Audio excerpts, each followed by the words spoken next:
Welcome to the Deep Dive. Today, we're digging into something that felt, well, pretty inescapable over the last few years. Yeah. This whole idea of boosting your immune system. Oh, yeah, it was absolutely everywhere, wasn't it? Especially, during the pandemic. You couldn't really scroll social media or even just chat with people without hearing about it.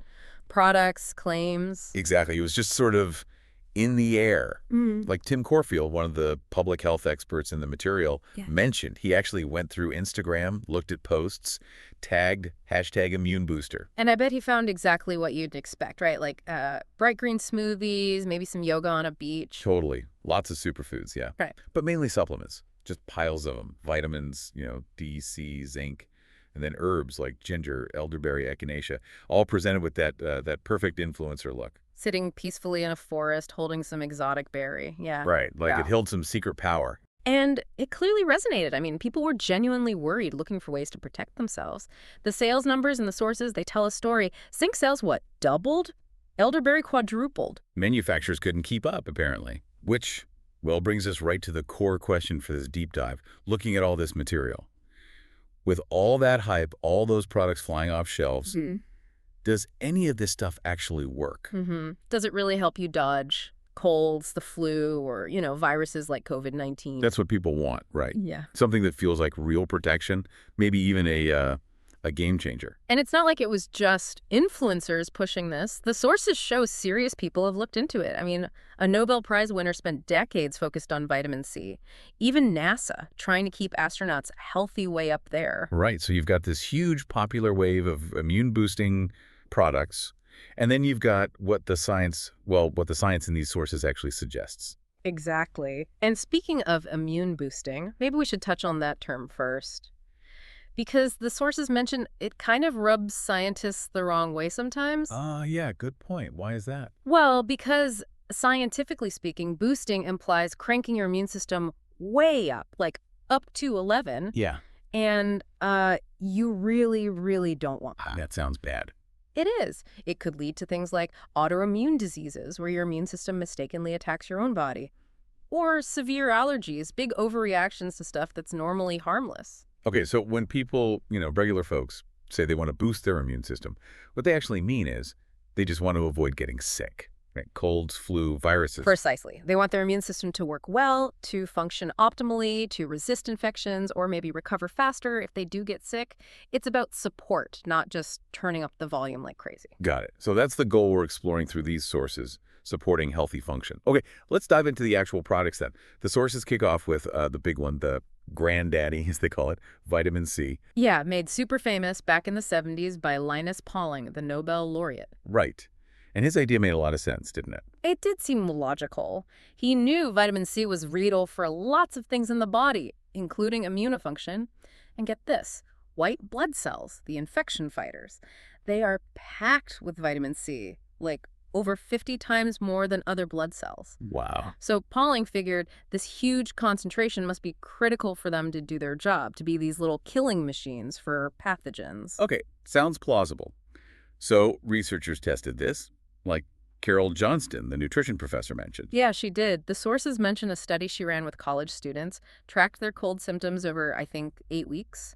One group got vitamin C capsules, the other didn't. Right. And while in her study, the vitamin C group reported significantly fewer cold and flu symptoms. She actually called the result awesome in her notes. Okay, awesome. Sounds pretty good. But one study isn't the whole picture usually. What did bigger reviews find, looking at lots of heat? Right, that's key. When researchers pooled data from studies involving thousands of people, the conclusion was, well, a bit less dramatic. Taking vitamin C regularly probably won't stop the average person from catching a cold. So not a prevention shield then? Not really. But if you do get sick, the evidence suggests your symptoms might be a little less severe and you might get better slightly faster. Maybe, half a day to a day and a half sooner. Okay, so potentially less miserable if you catch something. That's something, I guess. What about safety? Carol Johnston takes it daily, apparently. Generally, yeah, it's considered pretty safe for most people to take daily within recommended amounts. The main issue if you take, mega doses is usually just digestive stuff. Diarrhea, mostly. All right, so C might help a bit with cold misery, but not stop you getting it. What about the other one you often see right next to it on the shelf? Zinc. Zinc, yeah, often paired with C. It's a bit different, though. The sources caution that zinc isn't quite as safe as vitamin C if you're thinking about taking really high doses every single day. Okay, but lots of people swear by those zinc lozenges, right? Yeah. Popping them as soon as they feel a tickle in their throat. One person in the sources, Rose, called herself a zinc evangelist. Any truth to that? Well, the research there is kind of split. When scientists look specifically at taking zinc after you already feel sick, the studies are about 50-50 on whether it actually helps shorten the cold. 50-50. Not exactly a slam dunk. No. So the takeaway from the sources seems to be taking a little zinc when you feel a cold coming on might shorten it for some people, maybe, but it's not a sure thing. And for COVID, the material didn't really point to clear evidence either way. Got it. Might help, might not. Be careful with high daily doses. Yeah. Okay, what about the third big vitamin that got tons of attention, especially during the pandemic? Vitamin D, the sunshine vitamin. Right. Vitamin D. There's definitely evidence it plays a role in overall immune health and maybe helps with respiratory infections generally. Then, yeah, during the pandemic, there was a huge surge in claims about it fighting COVID-19 specifically. What was the thinking there? Some research hinted it might help calm down that massive inflammation that causes severe problems in serious COVID cases.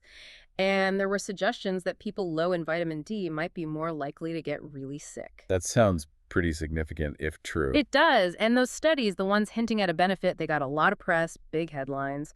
But the sources we looked at are careful to balance that. They point out that many other studies actually didn't find that strong link between vitamin D and COVID outcomes. And those studies probably didn't make the news as much. Probably not. So the overall picture on vitamin D and COVID, based on this material, it's still kind of too soon to say definitively if taking it really changes outcomes significantly. It was mentioned that Dr. Fauci takes it, might recommend it, but the overall scientific evidence presented wasn't, overwhelming. Okay, so let's recap the vitamins.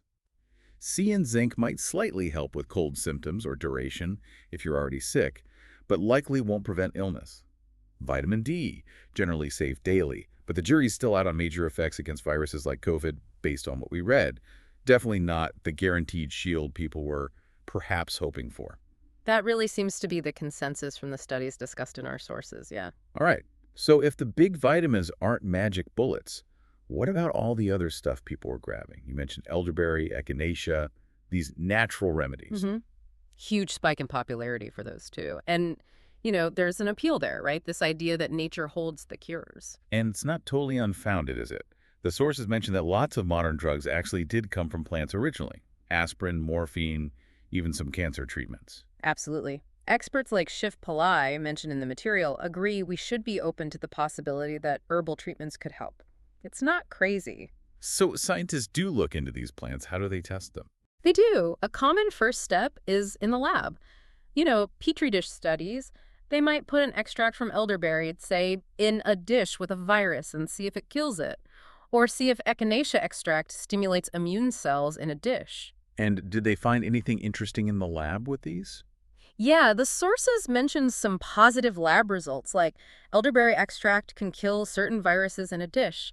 Echinacea can stimulate mouse immune cells in a dish. Okay, that sounds promising again. It does on the surface, but, and this is a really big but, that Shiv Pillai emphasizes things that look great in a petri dish, or even in mice, very often just don't work out when you test them in actual human beings. Really? Like often?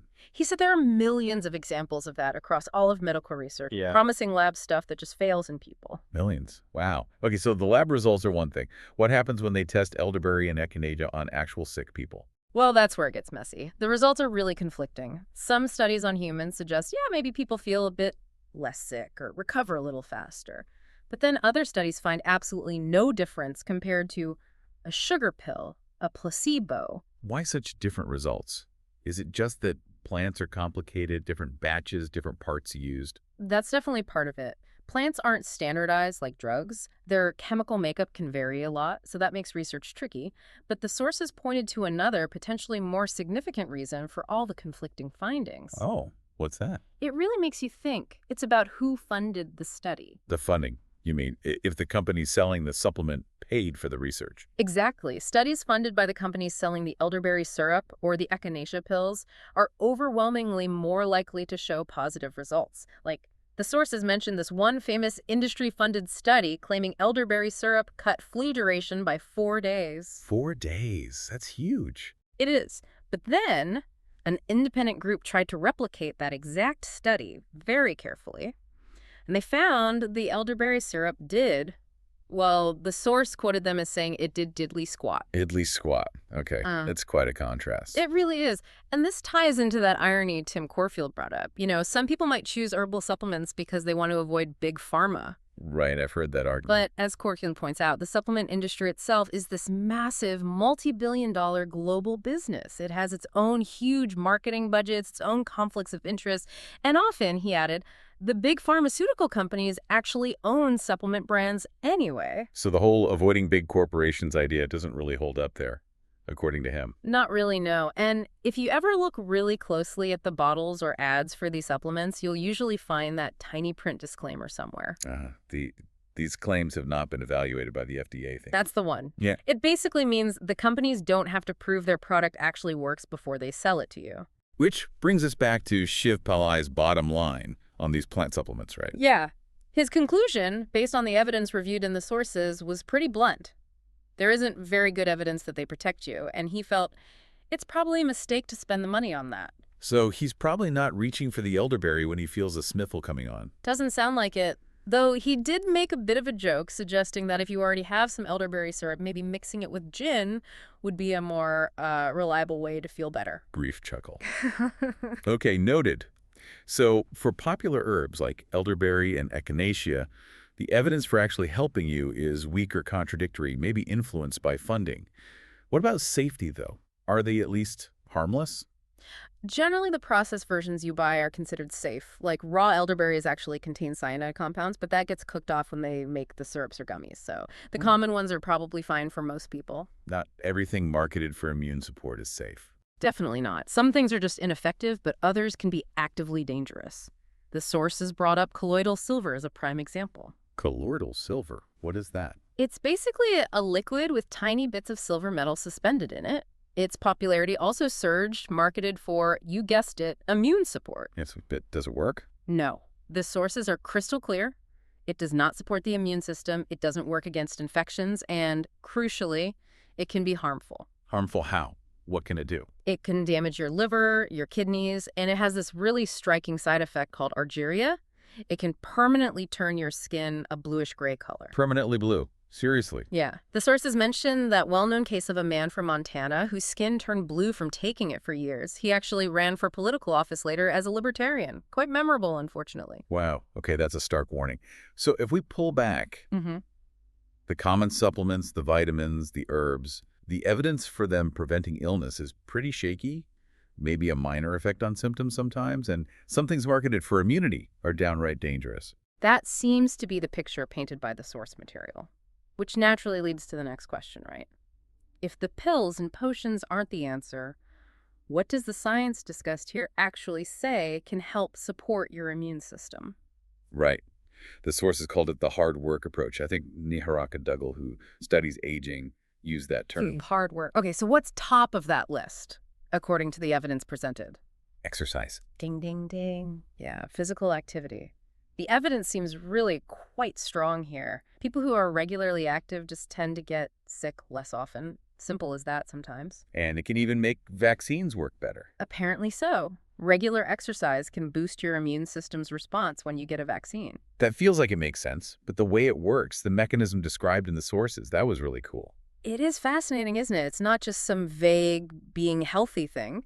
A lot of our immune cells, these defenders, they kind of just hang out in places like the spleen or lymph nodes waiting. Right, like they're on standby. Exactly. But when you exercise, your body releases these signals, these proteins. You can think of them like messengers or drill sergeants maybe, that tell these immune cells, okay, time to move out. Mobilize. Precisely. They leave the organs, enter the bloodstream, and start circulating around your body much more actively. This increases what scientists call immune surveillance, basically more cops on the beat looking for trouble. I love that. So getting off my butt literally gets my immune cells off their butts to go patrol. That's pretty much it. Billions of cells get mobilized just from exercise. And this seems especially important as we get older because the immune system naturally tends to slow down a bit with age. And the sources had that amazing study about older cyclists. Oh yeah, Niharika Duggal's research. They looked at older adults, some up to 80, who were serious, lifelong cyclists. We're talking like 700 kilometers, over 400 miles a month on average. Wow, that's dedication. It is. And when they compared the immune systems of these sporty older adults to less active people their age,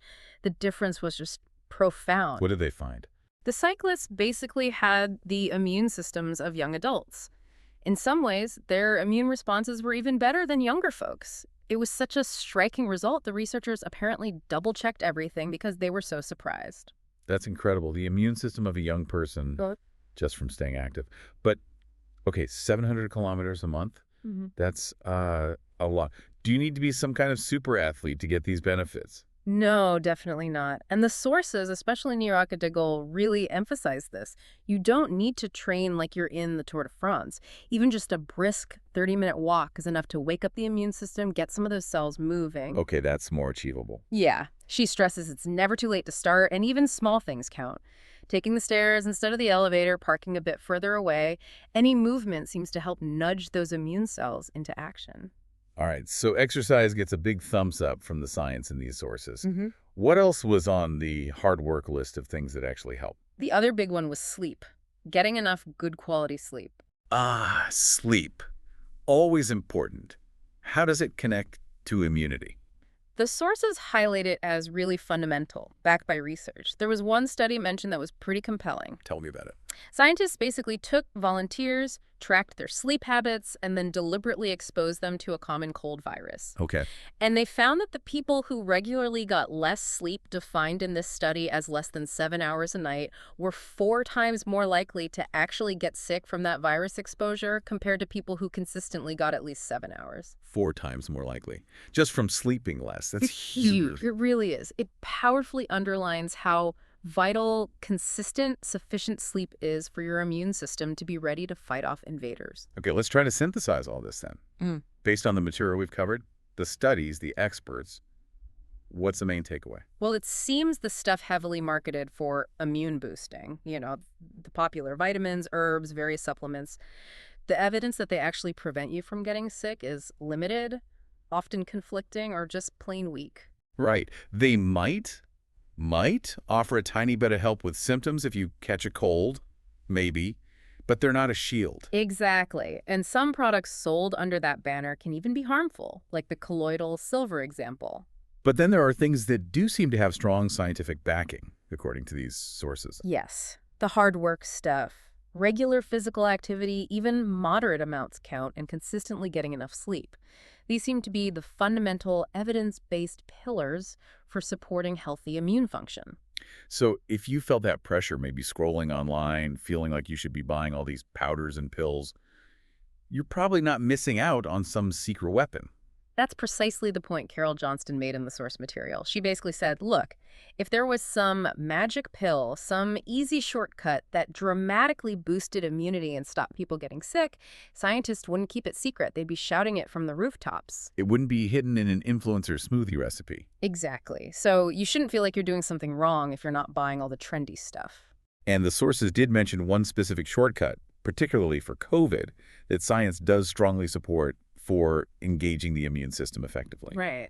The vaccine. So, wrapping it all up, it sounds like genuine support for your immune system, based on the science discussed here, comes much more from those consistent, maybe less glamorous, healthy habits. Yeah. Less from the bottle, more from the daily grind, perhaps.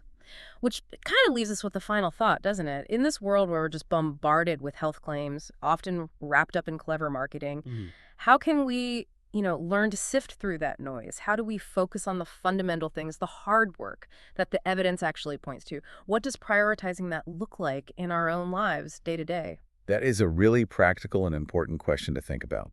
Well, thank you for joining us for this deep dive today.